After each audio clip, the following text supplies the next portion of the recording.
My name is Brielle Benson. I'm a first-year bio pre-med major from South Jersey.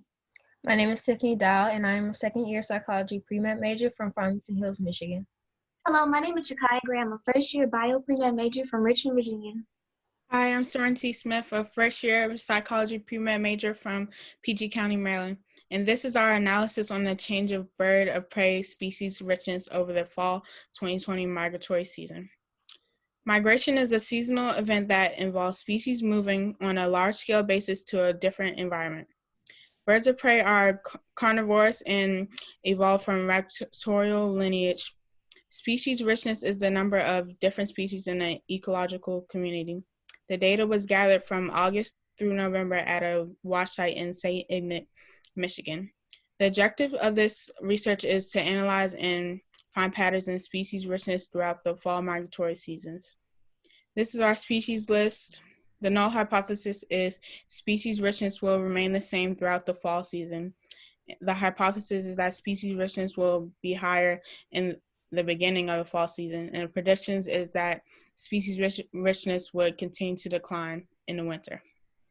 For our methods, we observed how birds of prey migrated at different times and are at risk for extinction. It was hypothesized that birds of prey species richness will be higher in the beginning of the season, starting with the month of August. During the fall season, birds were observed flying over St. Ignace, Michigan.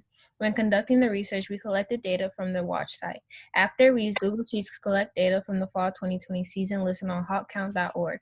From there, we manipulate the data in order to find different relations such as species richness, diversity, abundance, and temperature. Monthly and daily results were then able to be calculated, making it easier to analyze the results. To further analyze the data, we created graphs, charts, and tables to show throughout the season. From there, we were able to conclude that species richness was at its peak in the months of September and October. We rejected our hypothesis because of the seasonal timing affects migratory patterns. Table 1 displays the diversity metrics using the Simpsons Index and the Chicken Wieners Index. As you can see, the abundance is lower in August and then proceeds to increase in September and October, and then decreases again in November. Richness also does the same, but also as abundance and richness increases, evenness decreases. Figure 1 displays a 100% stacked bar graph, and it shows the percentage of birds of prey observed each day in August. The species richness was low and the evenness is high. In August of 2020, species richness increases and sharp-shinned hawks dominate late September. Turkey vultures dominate the first half of October, and red-tailed hawks dominate the second half. Species richness is high. In November 2020, evenness increases and species richness decreases. In fall 2020, species richness peaks at 12 late September on September 25th. Species accumulation curve. Most species are observed by the middle of the season. So for our results, we said that based on the diversity metrics table, as the abundance increases, the richness as well, and the evenness decrease.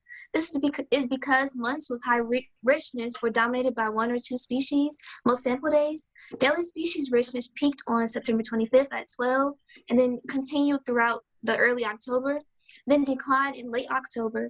Overall, the trend line of the graph continues to decline in November.